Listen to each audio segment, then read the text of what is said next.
এক এক এলাকায় এক একজন হয়তো অনেকে নামি দামিও আছে, অনেক নতুনও আছে।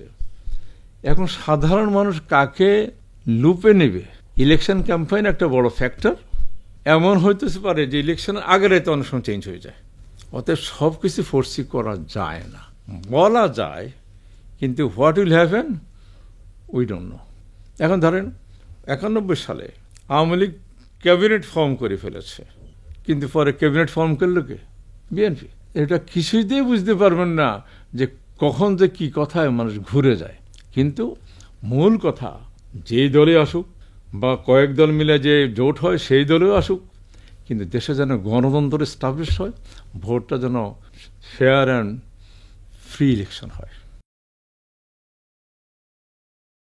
অনেকে বলছেন যে ডাকসু জাকসু নির্বাচন জাতীয় নির্বাচনের প্রভাব পড়বে, আপনি কি মনে করেন?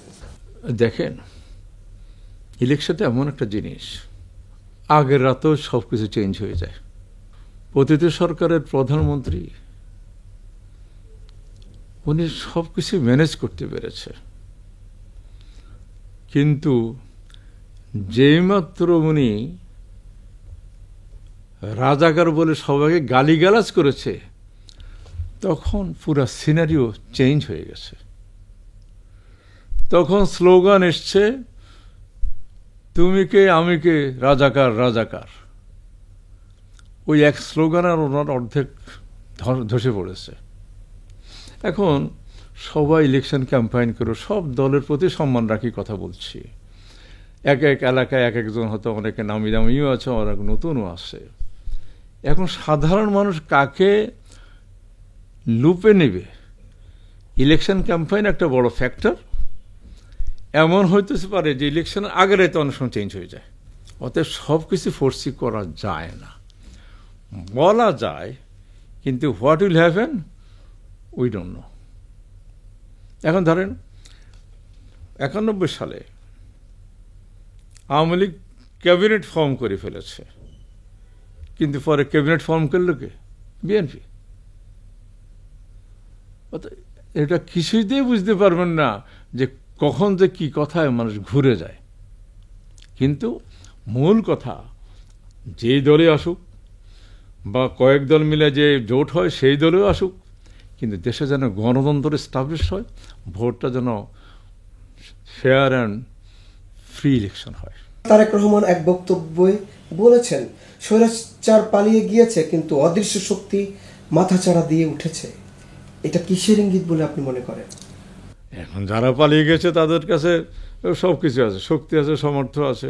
সেটা বলতে বোঝাই তাদের লোকবল আছে, যুবলীগ আছে, ছাত্রলীগ আছে, আওয়ামী লীগের সবাই তো আর পালিয়ে যায়নি, অনেকে এখানে আছে। ব্যাংক লুটের পয়সা, বিভিন্ন প্রজেক্টের ওভার ইনভয়েসের পয়সা সবই তো বিদেশে চলে গেছে। ওগুলো দিয়ে তারা সামনে আসবে যাবে, স্বাভাবিক। আপনি দরজা বন্ধ করে ঘুমাবেন এর জন্য যাতে করে চোর ডাকাত যেন ঘরে না ঢুকতে পারে। আর আপনি যদি দরজা খুলে ঘুমান, তাহলে আপনাকে চোর ডাকাতকে ইনভাইট করতেছেন যে আসো আমরা চুরি করো। এখন আপনারা বড় একটা রাজনৈতিক দল বা আরও 2-4-5টা দল আছে, তাদের মধ্যে একতাবদ্ধ হয়ে এটাই চিন্তা করতে হবে যে আওয়ামী লীগ যে কোনো সময় আসবে। শত্রুকে কখনোই ছোট করে দেখতে নাই। সেই শত্রু রাতও আক্রমণ করতে পারে, দিনেও করতে পারে, এনি টাইমও করতে পারে। তো এই ব্যাপারে তো সজাগ থাকা এটা বাঞ্ছনীয়। ওরা ওদের কাজ করবেই, এই জন্য এখন বসে থাকবেন নাকি? হ্যাঁ, আপনাকে কাজ করে যেতে হবে, আরও শক্ত হইতে হবে, আরও ইউনাইটেড হতে হবে, নতুন ভিশন নিয়ে দেশ চালানোর চিন্তা করতে হবে। ওরা চাড়া দিবেই, ওরা আরও লোকজন আনবে। ওরা তো প্রতিবেশীর সাথে মিলে ঝুলেই দেশ 15 বছর শাসন করছে, ওদের সাথে ওরা আছে মনে করতে হবে। ওই আছে বলে আপনার শক্তি সঞ্চয় করতে হবে। ধরেন ইরান কি বসেছিল নাকি? ইরান জানে ইসরায়েল তার অনেক ক্ষমতা আছে, পরমাণুতে আছে, মিসাইল আছে, কিন্তু গত 10 বছরে সে ব্যালিস্টিক মিসাইল ডেভেলপ করছে, পিন পয়েন্ট দিয়ে ইসরায়েলের বহু জায়গা ধ্বংস করেছে। তাহলে বসে থাকে না কেউ। এখানে আমাদেরকে ইউনাইটেড হতে হবে এবং প্রতিহতা করার জন্য যা যা করার দরকার সেটা করতে হবে। মাহমুদুর রহমান মান্না বলেছেন, আগামী নির্বাচনের আগ পর্যন্ত যে 5 মাস, এই 5 মাস খুব কঠিন হবে। আমিও মনে করি কঠিন হবে। কেউ দল চেঞ্জ করবে, কেউ নতুন দল, হয়তো নতুন দল আর হবে না এখন, কিন্তু পুরনো দলের মধ্যেই বোঝাপড়া হবে। কেউ মোর্চা গঠন করবে, জোট গঠন করবে, যার যার যার ক্ষমতা বেশি তাকে টানাটানি করবে। এটাই নিয়ম ইলেকশনের আগে, এটাই নিয়ম। যখন আপনার ইলেকশন ডেট চলে আসবে, যখন নমিনেশন সাবমিট হয়ে যাবে, যখন সব শেষ হয়ে যাবে, তখন রিয়েল ইলেকশনে দেখবেন যে আসলে কি হচ্ছে। এর আগ পর্যন্ত সবাই টানাটানি করবে।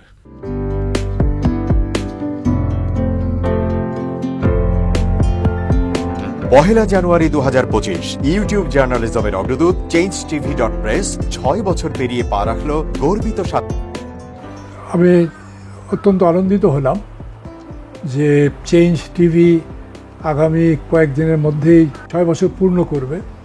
আর হাঁটি হাঁটি পা পা করে চলা শুরু করে এখন সে বেশ দৌড়াদৌড়ি করছে বলা যেতে পারে।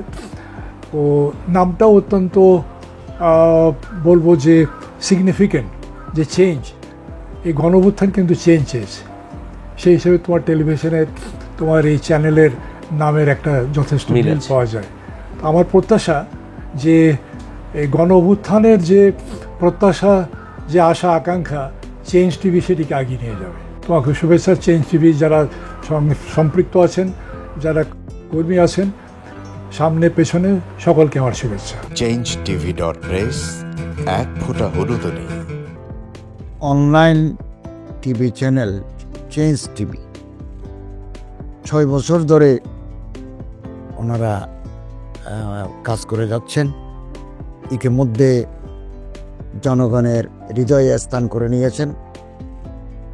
প্রায় 22 লাখ সাবস্ক্রাইবার আছে। আর যে কোনো অনুষ্ঠান 10 লাখের মতো মানুষ এটা প্রতিদিন মানুষ দেখে থাকে। আমিও এই চ্যানেল নিয়মিত দেখি। তো চেঞ্জ টিভির পক্ষে আমির মোমিনুল মানিক সাহেবের উপস্থাপনা, প্রশ্নের ধরন, এগুলো জনগণ দেখতে চায়, শুনতে চায়। আমি চেঞ্জ টিভির উত্তরোত্তর সমৃদ্ধি কামনা করছি। changetv.press, এক ফোঁটা হলুদ নেই। চেঞ্জ টিভি, তো আমি তাদেরকে আমার অসংখ্য শুভেচ্ছা জানাচ্ছি, কারণ তারা যে ভূমিকা রেখেছে এই সময়, একটা কঠিন সময় ছিল, সেটাতে যেমন ভূমিকা রেখেছে, এমনকি 5ই আগস্টের পরে নতুন বাংলাদেশেও তারা তাদের সেই তীক্ষ্ণ একটা সমালোচনামূলক এবং যেটাকে আমি গঠনমূলক বলবো সেরকম একটা ভূমিকা রাখছেন। তো সেক্ষেত্রে আমরা মনে করি যে এই ভূমিকা আমাদের দরকার, আমরা চাই এটা থাকুক এবং আরো যেন সমৃদ্ধ হয়। নতুন বাংলাদেশ নির্মাণে আমরা চাই যে চেঞ্জ টিভি যে সমালোচনাগুলো করছে বা যেগুলো আমরা তুলে ধরছেন, সেটা এমন করে করবেন যেন আমরা সেখান থেকে শিখতে পারি এবং সবাই মিলে যেন আমরা নতুন বাংলাদেশকে সত্যিকার অর্থে বৈষম্য বিহীন একটা সমাজ গড়ে তুলতে পারি, সেটা আপনারা সহজ চেষ্টা করুন। changetv.press, এক ফোঁটা হলুদ নেই। আগামী জানুয়ারি মাসের 1 তারিখে আপনারা 6 বছর পূর্ণ করতে যাচ্ছেন। আপনাদেরকে শুভেচ্ছা জানাচ্ছি, আন্তরিক ধন্যবাদ জানাচ্ছি। আমি আশা করব চেঞ্জ টিভি অতীতে যে বলিষ্ঠ ভূমিকা পালন করেছে, আগামীতেও আপনারা সেই বলিষ্ঠ ভূমিকা পালন করবেন। আমি আমার এলডিপির পক্ষ থেকে, মুক্তিযোদ্ধাদের পক্ষ থেকে আপনাদেরকে আন্তরিক মোবারকবাদ জানাচ্ছি, শুভেচ্ছা জানাচ্ছি। আশা করি দিন দিন আপনারা উন্নতির শিখরে এগিয়ে যাবেন। ধন্যবাদ। changetv.press, এক ফোঁটা হলুদ নেই।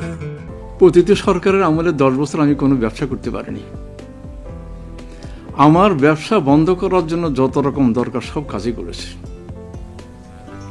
শুধু একটাই বাকি রেখেছে, আমি গুটিয়ে নিয়ে যাইনি। নয়া দিগন্তর মাধ্যমে যাদেরকে আমরা চেষ্টা করেছি সার্ভিস দেওয়ার জন্য, এরা আমাদের অনেকেই খোঁজ খবর রেখেছে। ব্যস্ততার জন্য হয়তো দেখা সাক্ষাৎ হয় না, কিন্তু আমি একজনকেই পেয়েছি। তিনি হলেন চেঞ্জ টিভির আমিরুল মোমিন মানিক। উনি এক সময় দিগন্ততে ছিল, সেই হিসাবে আমাদের জানাশোনা ছিল।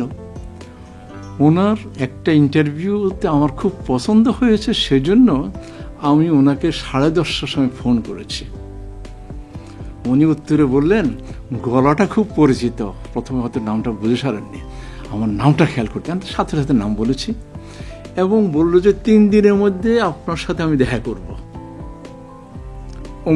ওনার কমিটমেন্ট অনুযায়ী সেইভাবে এসছে এবং উনি বলছে আপনার যত দুঃখের কথা সব বলেন, আমি প্রচার করব। আমি সত্যি সত্যি ওনার কাছে খুবই কৃতজ্ঞ। আমার মনে যেসব ক্ষোভ আছে, যেসব দানা বেঁধে আছে, আমি কিছুটা হালকা হয়েছি ওনার সাহায্যে। আমি চেঞ্জ টিভির উত্তরোত্তর সমৃদ্ধি কামনা করি এবং ভবিষ্যতে যেন আমার মতো একজন নাম না জানা লোককে চেঞ্জ টিভির সামনে এনে তাকে যেন উদ্বুদ্ধ করে।